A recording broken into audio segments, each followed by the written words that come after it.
This is a message to the people, a message for the president, a message from the leaders of tomorrow, caught in governmental webs of empty promises and poverty, stricken by nemesis year after year. And the question is, where do we go from here? Shall we be on repeat again? Brainwashed as always. See, I must accord our country for one thing, a willingness to hold on, to survive, but holding on is no longer enough.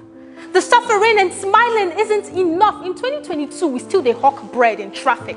Under sun and rain, a strain has been created in our brains, allowing us to voluntarily bend our heads in the face of aggression.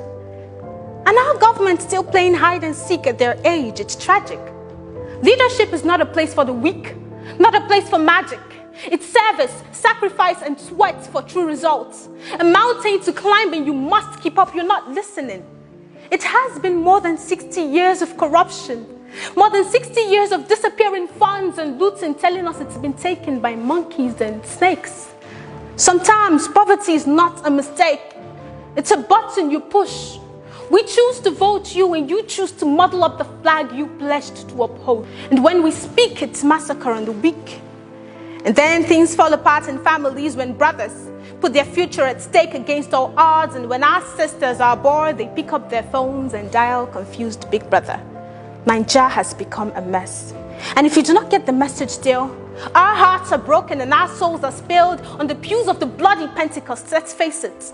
Should we talk about currency? Don't go there, because we're both going to end up with a sad note. What do you call it when the people contribute and help the church build schools the people cannot afford? What happens when religious leaders confuse faith with common sense, stepping over the fact that the only difference between every religion is the mode of prayer?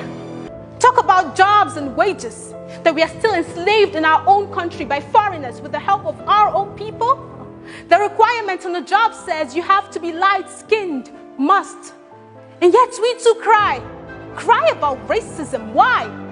Enough is enough, Nigeria. It is time to set our country right. It is time to set the system straight. And on this note, I rest my case.